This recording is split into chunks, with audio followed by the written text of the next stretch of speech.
Bine v-am găsit, bine v-am regăsit, dragilor din Zodia Berbec, oriunde v-ați afla. Bine ați venit tuturor pe canalul meu Tarot Flor de Loto. Încă de la început îmi cer scuze pentru absența destul de lungă. Probleme tehnologice, ca să zic așa, nu m-au ajutat să public, dar sunt aici alături de voi, mă lupt ca să public în continuare lecturile cu care v-am obișnuit. Azi, ca de obicei, voi face o lectură atemporală, fără limită de timp, o lectură pe care voi să o puteți viziona oricând doriți sau atunci când apare în viața voastră. Desigur, dragilor, un aspect important de care de fiecare dată vă cer să țineți cont, și anume faptul că voi vă construiți viitorul, fiind o lectură ultra mega generală.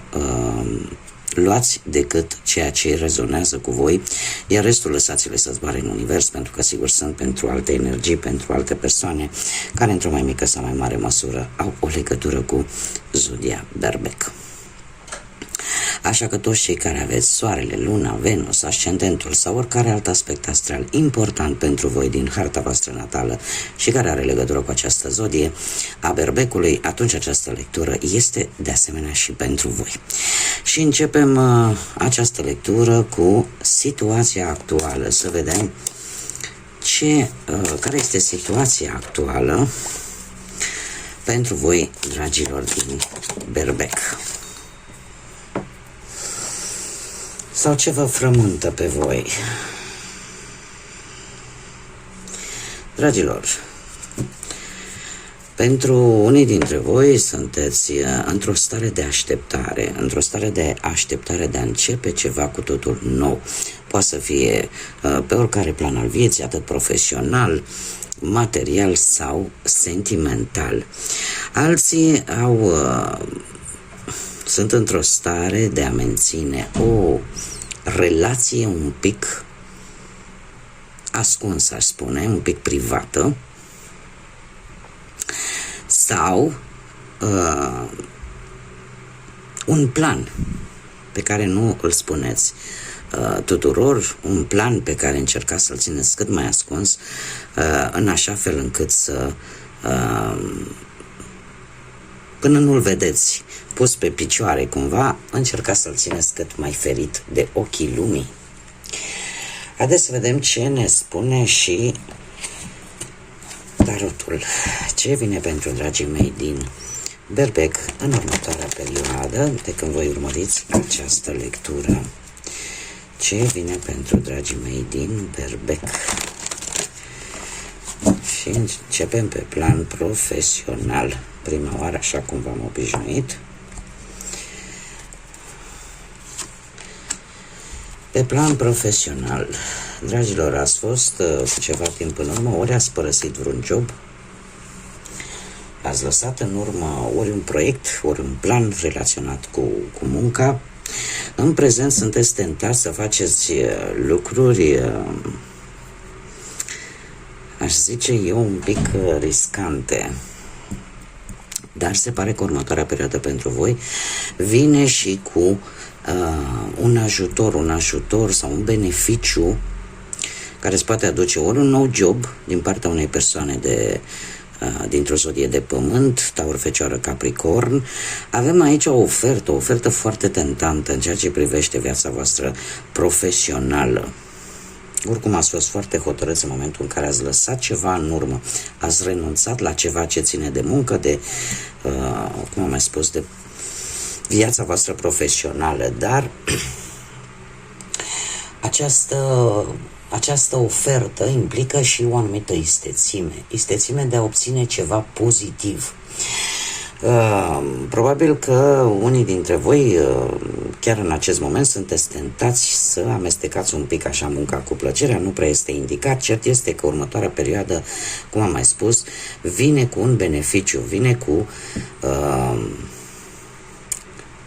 dacă nu este un ajutor, asta mi-arată cărțile, un ajutor din partea unei persoane foarte influente, unei persoane cu bani posibil, unei persoane care are o anumită putere, da? Și care vă poate ajuta ori să obțineți, cum am mai spus, un beneficiu, ori să obțineți chiar un nou job în cazul în care Asta e ceea ce vă doriți. Dar trebuie să fiți totuși precauți și să verificați informațiile care vă parvin, pentru că într-adevăr este totul foarte tentant. Mie mi-apare că lucrurile pot merge în direcția care trebuie. Este tentant pentru că o să vi se ofere și probabil că remunerația, salariul va fi unul foarte tentant pentru voi. Totuși mie mi-apare că e de bine pe viitor pe partea asta profesională. Pe partea banilor. Pe partea banilor ați cam junglat în ceea ce privește bănuții. Ați cam jonglat și ați încercat să faceți, cum să spun eu, să încercați să nu faceți speculații așa, să fiți atenți la ce bani vă intră în casă, la ce bani cheltuiți. Ați încercat așa să țineți lucrurile un pic în echilibru în ceea ce privește partea financiară, dar în prezent văd că totuși vă dă târcoale o ușoară nostalgie a trecutului, ceva legături cu trecutul îndepărtat sau cu niște bani din trecutul îndepărtat. Avem un 6 de cupe. Un 6 de cupe care îmi vorbește de o situație din trecut, legată poate de vreo moștenire sau poate ai vrut să ceri vreun împrumut. Poate ai încercat cu vechi prieteni, rude, în general cu persoane pe care le cunoști de foarte, foarte multă vreme. Dacă nu vorbim de acest lucru, putem vorbi de niște bănuți obținuți poate din vânzarea unui obiect care are valoare materială, da? Care, în urma căreia ai obținut o anumită sumă de bani. Următoarea perioadă pentru voi vine cu un 10 de cupe, care ne vorbește de un sprijin familiar. Un 10 de cupe care pe partea asta banilor anunță o perioadă destul de bună. Chiar dacă aveți ceva probleme, e posibil ca cineva, ori din familie, ori cineva apropiat, foarte apropiat familiei, să te poată ajuta. Așa că, cumva, lucrurile se pot rezolva. De asemenea, haideți să vedem pe partea sentimentală pentru cei care sunteți într-o pereche. Pe partea sentimentală avem un paj de cupe, un paj de cupe care vorbește de vești. De o veste pe care probabil ați primit-o cu ceva timp în urmă, legată poate de o nuntă, de o logodnă serioasă, de o naștere. În general, eu aș spune că e posibil să fie vorba chiar și de venirea pe lume a unui copil, de un botez. Totuși această situație cu acest doi de bâte în acest moment ne vorbește despre o mică dilemă, ca să zic așa, în care va trebui poate să luați o anumită decizie care nu vă este tocmai la îndemână și vă va obliga cumva să ieșiți din acea zonă de confort cu care v-ați obișnuit și vă îndeamnă cumva așa să găsiți soluții vis-a-vis de acest aspect, vis-a-vis de această veste pe care ați primit-o cu ceva timp în urmă. În general, pe partea sentimentală, se pare că știți exact ce trebuie să faceți pentru a vă îmbunătăți relația dacă cumva aveți ceva probleme.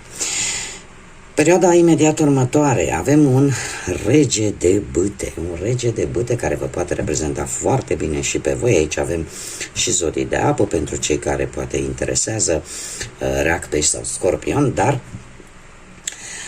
acest rege de bâte îmi spune că veți face lucruri împreună. Va fi o perioadă destul de stabilă, destul de liniștită și chiar și cei care poate au o situație un pic mai negativă în relație, trebuie să lucrați amândoi pentru această relație. Există energie, există,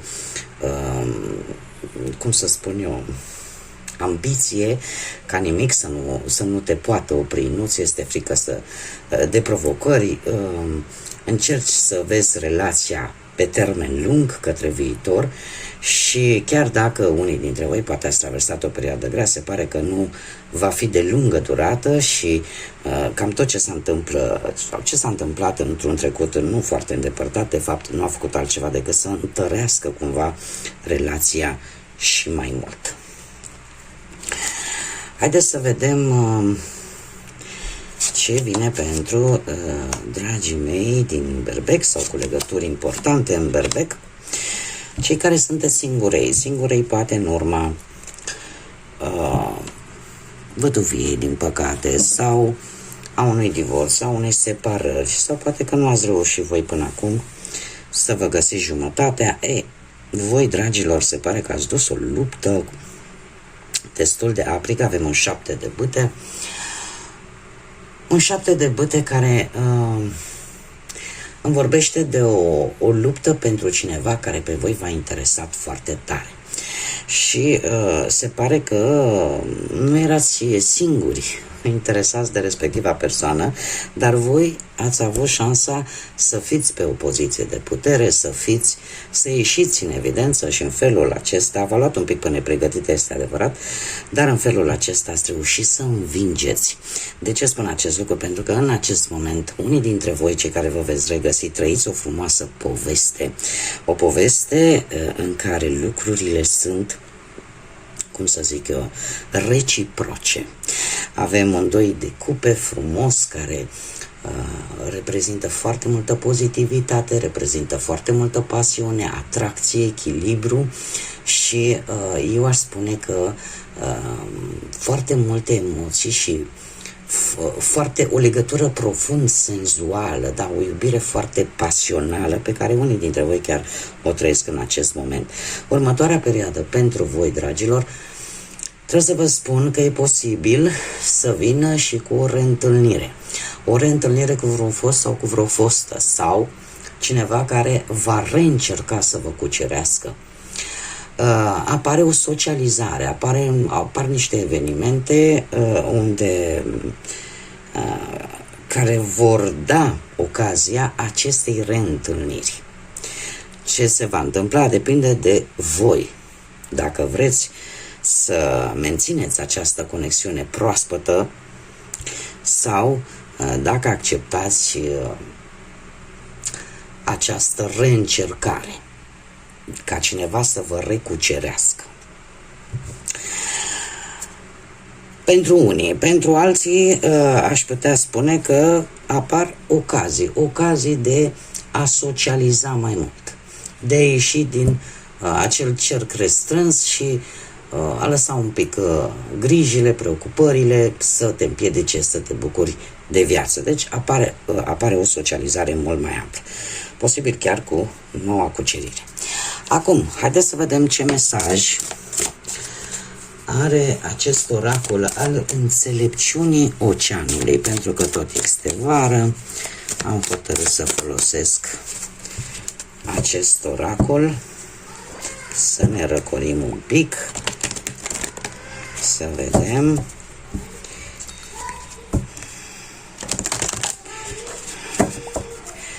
Haideți să vedem care este mesajul pentru voi, dragilor.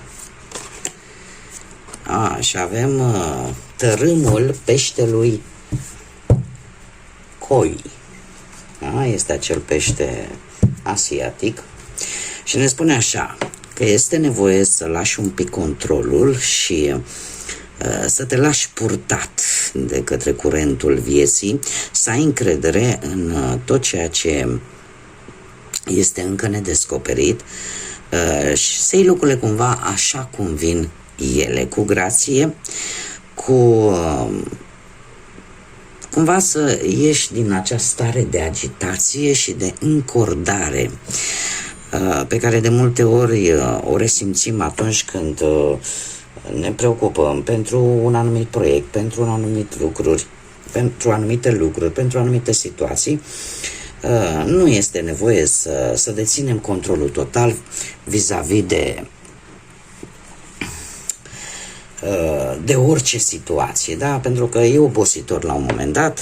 Sfatul înțelepciunii oceanului vine cu acest mesaj, aceea de a încerca să te relaxezi un pic mai mult și efectiv să iei lucrurile așa cum vin. Da, să nu mai stați în acea crispare și în acea încordare. De fapt, este un mesaj de a te relaxa. Pentru că oricum, chiar aici spune, lasă-te purtat de acest curent divin al vieții.